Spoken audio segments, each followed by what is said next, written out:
Our first reading comes from the book of Amos, chapter 5, verses 18 through 24. They are found in the back of your bulletin.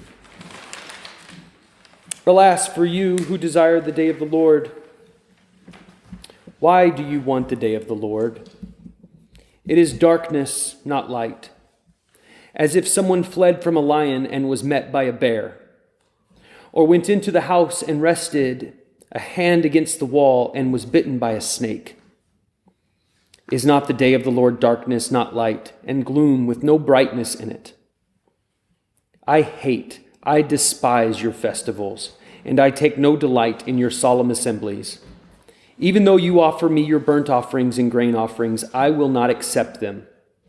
And the offerings of well-being of your fatted animals, I will not look upon. Take away from me the noise of your songs.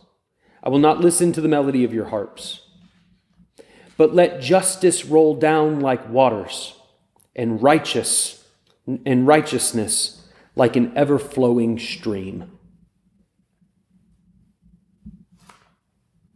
Our second reading comes from the Gospel according to St. Matthew, chapter 25, verses 1 through 13. Then the kingdom of heaven will be like this. 10 bridesmaids took their lamps and went to meet the bridegroom. 5 of them were foolish, and 5 were wise. When the foolish took their lamps, they took no oil with them. But the wise took flasks of oil with their lamps. As the bridegroom was delayed, all of them became drowsy and slept. But at midnight there was a shout, "Look, here is the bridegroom, come out to meet him." Then all those bridesmaids got up and trimmed their lamps. The foolish said to the wise, "Give us some of your oil, for our lamps are going out." But the wise replied, "No, there will not be enough for you and for us. You'd better go to the dealers and buy some yourselves." And while they went to buy it, the bridegroom came, and those who were ready went with him into the wedding banquet, and the door was shut. Later, the other bridesmaids came also, saying, "Lord, Lord, open up to us." But he replied, "Truly, I tell you, I do not know you. Keep awake, therefore, for you know neither the day nor the hour." The word of God for the people of God. Amen.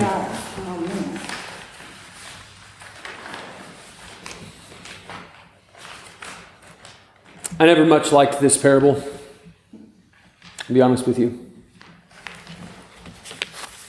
And the reading from Amos, I really love that last verse. But the verses before it are confusing and weird.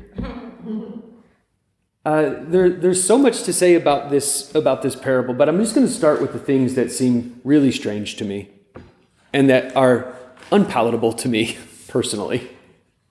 To be clear, I am not critiquing the gospel. I'm just telling you, it just doesn't fit nicely into the way that I personally like to see things. So first of all of them fell asleep. So we have 10 bridesmaids here. And the way that this would have been, I researched this many times, and then again this week. So what we have here is we have this bridegroom, and this would have been very, very, very common to the original audience of this text, for there to be bridesmaids who would have lit the way in the processional, which often happened at nighttime. So what they were doing is the bridegroom comes, and then they either fetch the bride and go to the bridegroom, or they all go together. But either way, they need people to hold these lights, and it's a celebration. So this whole setting would have been very normal. And so we're told on the outset that we have 5 wise and 5 foolish.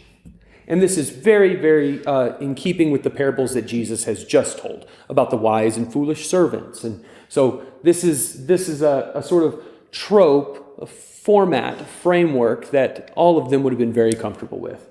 And we understand. We have the wise, we have the foolish. We want to be like the wise. We want to be warned about being like the foolish. But it's confusing. Because why should they expect that the bridegroom would be late? That part's not clear to me. It's also very unclear to me why they would be shopping in the middle of the night. If it's so dark. It seems that they're becoming The charge ends with, keep awake, therefore, for you know neither the day nor the hour. But even the wise fell asleep. So there's not a whole lot of point in me telling you this part, except to say, if you read this and it feels like, well, that's kind of weird, I think we're actually in good company. I think these parts of the parable would have been pretty strange to the original audience as well. I've said this before here, but A.J. LeBuhn, a friend of mine and my former professor, she used to say, if you read something in the Gospels and it sounds, or if you read a commentary on the Gospels and it makes Jesus just sound super perfect, then that's probably not the way the original audience would have read that. And if you read something in the Gospels and it makes Jesus sound dead wrong, well, then that's definitely not the way the original audience would have read that. And if you read something in the Gospels and it makes Jesus sound really weird, then that's probably really close to how the original audience would have understood that. So we're in good company here. This is a challenging parable to wrap our heads around. So there's some things I want to talk about before we dig in. First, where all of this is taking place. This is often called the eschatological parables or the eschatological text, meaning where Jesus is talking about the end of the world. It's also called the Olivet or Olivetian discourse, because that is where they are. In the chapter before, the disciples ask Jesus a question, and then we see that Jesus answers them, and it tells us that Jesus is answering them in private on the Mount of Olives. And this is really important. This would have been incredibly significant to the first readers of this text. The Mount of Olives was where the Messiah was to come. Also, ascending the mount, according to Zechariah, also ascending to the mount was always a place of wisdom. It was a place where God speaks. So here we are receiving very important wisdom. They asked Jesus 2 questions. Well, Jesus told them that the temple was going to be destroyed. And so they have 2 big questions. Number 1, when is the temple going to be destroyed? And number 2, how will we know when you are coming back? They're starting to understand Jesus is going to leave and come back. How will we know when you're coming back? And this is one of the parables that Jesus chooses to tell in answering them. I want to tell you that the temple fell in the year 70, Common Era. This text was written, most scholars believe, around the year 85. So readers of this text are being told Jesus predicted the fall of the temple, the destruction of the temple, which would have been apocalyptic to them. This is 15 years after that. They are living in despair. And we're met with this text. So, the kingdom of heaven will be like this. 10 bridesmaids took their lamps and went to meet the bridegroom. 5 are foolish, 5 are wise. They all fall asleep. The wise brought extra oil. The foolish did not. So they kept their lamps burning, we're to assume. When the bridegroom arrives, the foolish find that their lamps are going out or have gone out. And they ask the wise for more oil. The wise send them shopping. They miss the processional, which was their purpose for being there. And I think that, for me, is the part that stands out the most. They missed it. Their whole reason for being there, and they miss it.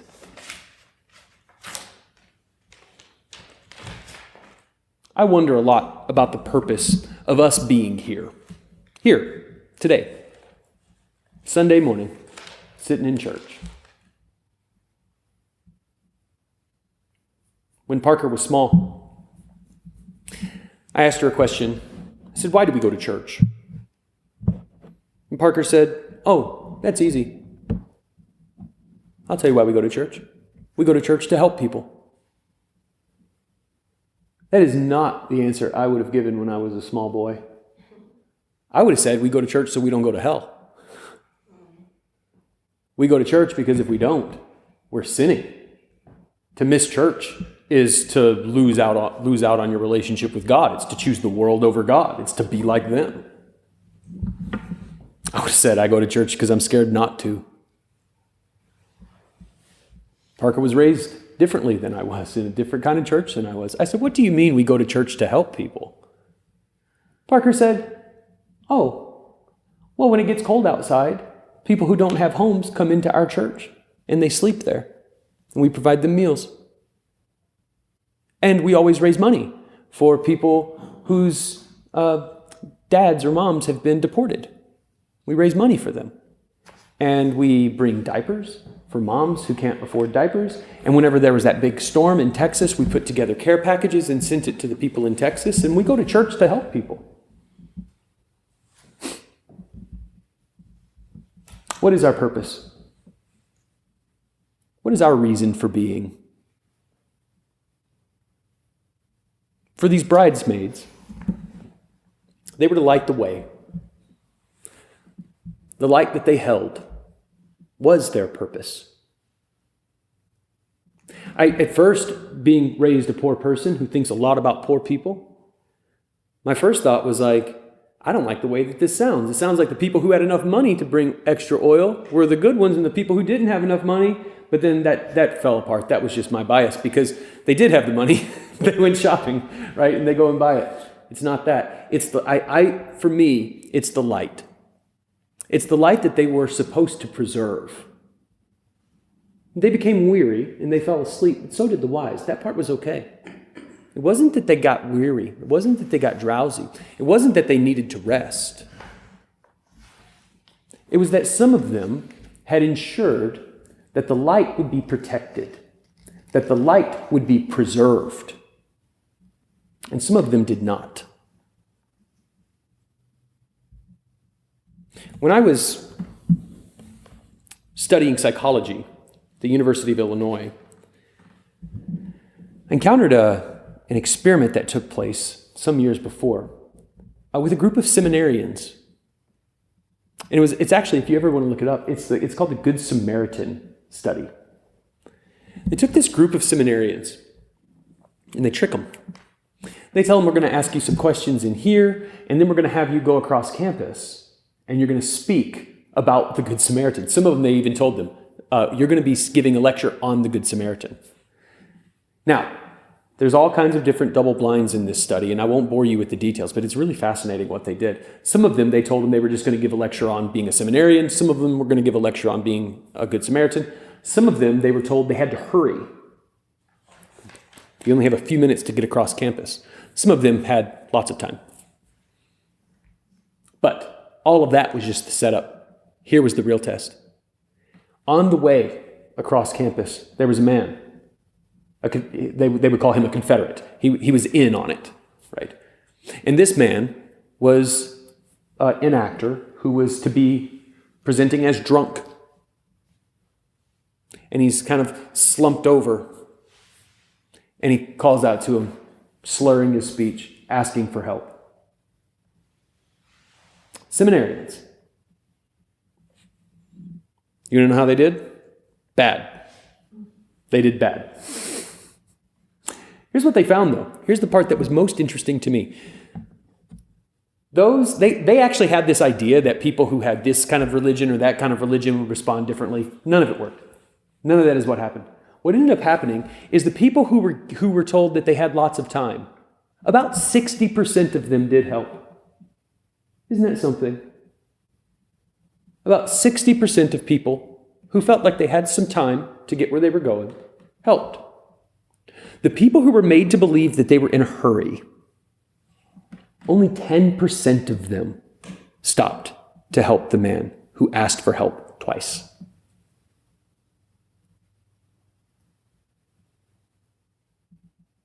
Just a researcher. It wasn't like their lives were in danger. Just a researcher telling you you have to hurry meant a 50% difference between 10 and 60%. A 50% difference on who would actually stop and help. What is our purpose? What is the reason that we're here? I really want to know more about that 10% of people who, even when they were put under these constraints and even when they were pushed and told that they had to hurry, they preserved their light. They didn't lose focus of what was most important. They were wise.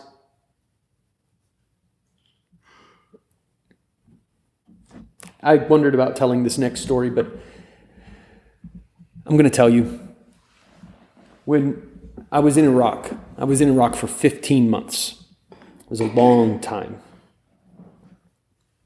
And over the course of that time, I flew in Blackhawk helicopters more times than I can put a number to. I can tell you that I stopped counting when I got to 100. It was just a huge part of my life over there, was flying in helicopters. And one day, I was told as I was headed out to the flight line for yet another trip, and every time I got on a helicopter, the risk went up, and every time that I went somewhere, where I was going was always more dangerous than the place I left. So for me, for those of you who follow the Enneagram, I'm a number 6. Very, very, very interested in being safe. Not easy to feel that way when you're in a war-torn country, combat zone. So I was told as I was headed out to the flight line, they said, your flight will also involve a prisoner of war who will be on the same helicopter as you. So my mind starts racing. I start thinking about what that might mean. I start thinking about, is it possible that our helicopter is going to be more of a target than usual? Do other people know that? Do I need to worry about being attacked right now? Is this man safe to be on the flight with him? And while I'm thinking about all of this, I'm sitting, the flight line is gravel, the big stones, real hard ones. And I was sitting there next to this man who was in my unit. His name is Manuel. He was a restaurant owner before he joined the Army. And he really frustrated me because he was kind of slow at doing his job. He was a really nice guy, but he didn't work as fast as I did. So I was usually annoyed. I liked him as a person, but I was annoyed that I had to work with him. I remember that. And here come 2 MPs. And they're walking with a man who has a burlap sack over his head. And his wrists and his ankles are bound. And there's an MP walking on either side of him, their hand underneath his armpit. And he's barefoot, walking across the gravel. And as I looked at him, I thought about all the things that might happen to me because he's going to be in the same helicopter as me. I was afraid of him. I thought about the danger that his presence brought. Real or perceived, I don't know that it actually did bring any danger, his presence, but I certainly felt more afraid because this was something I had never experienced before. Who is this person? What did he do?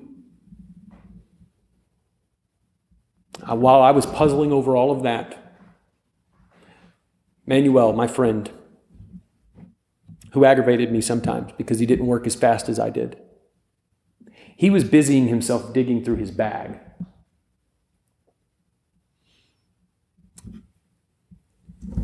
He brought out a pair of flip-flops. And he ran across the gravel. He told the MPs to stop. They were confused. They stopped. He has no authority to tell them that. And he knelt down in the gravel and he slid the flip-flops on this man's bare feet.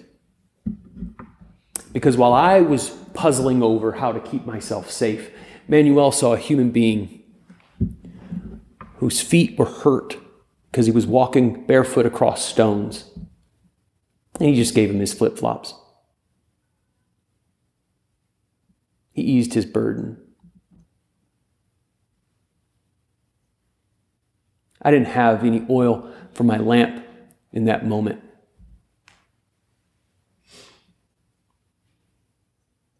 Manuel was wise. Manuel had preserved his light. Even in a war zone, he knew who he was. He hadn't forgotten his purpose. He stayed ready. So while all 10 of these bridesmaids fell asleep, only 5 of them preserved their light. So the charge in the last verse, keep awake. I think what he's really saying is be vigilant. Don't lose sight of who you are.